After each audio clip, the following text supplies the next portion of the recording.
এই শিফন দ্বারা তোর লগে মসজিদের বিষয়ে কিছু কথা আছে। মসজিদের? কোন মসজিদের? আমগা এলাকার মসজিদের লগে করে মুয়াজ্জিন সাহেবেরও নিয়ে আসছি। আসসালামু আলাইকুম। এখন কি করতে পারি কও? আমগা এলাকার মসজিদের কাজ ধরছি। এখন আমরা সবাই মিলে 2000 টাকা করে দিছি, আর গ্রামবাসীর থেকে কিছু নিছি। এখন তোর কাছে আইছি, তুই কিছু দে। এটা তো অনেক ভালো উদ্যোগ। তোরা যেহেতু 2000 টাকা করে দিছস, তো আমিও 2000 টাকা দিব। মুয়াজ্জিন সাহেব, আপনি একটু আমার সাথে আসেন। কি ব্যাপার? এত টাকার মালিক হইও আমরা মাত্র 2000 টাকা দিব? আমি নিজে তো অবাক, যে আল্লাহ শিফনকে এত ধন সম্পদ দিল, সে আল্লাহর ঘরের জন্য শিফন মাত্র 2000 টাকা দিল।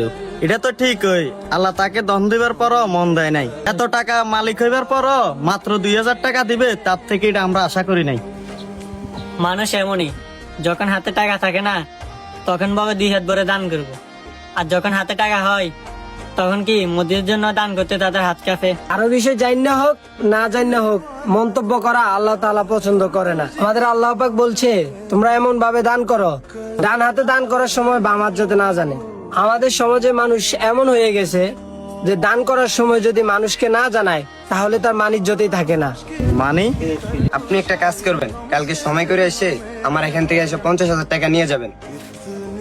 আপনি তো ওনাদের কাছে বললেন মাত্র 2000 টাকা দিবেন। আমি যদি ওদের সামনে বলি আমি 2000 টাকা না 50,000 টাকা দেবো, তাহলে আমার বন্ধুরা মন খারাপ করবে না? ওই কারণে ওইখানে 2000 টাকার কথা বলে তাই আপনাকে পাশে নিয়ে আসছি। মাশাআল্লাহ, আপনার চিন্তা ভাবনা কত সুন্দর। এখনকার যুগে মানুষে দান করলে মাইক দিয়ে জানাইতে চায়। আমি জানি মসজিদে একটা কমিটি আছে, ওইখানে নামও লেখে কে কত টাকা দেয়।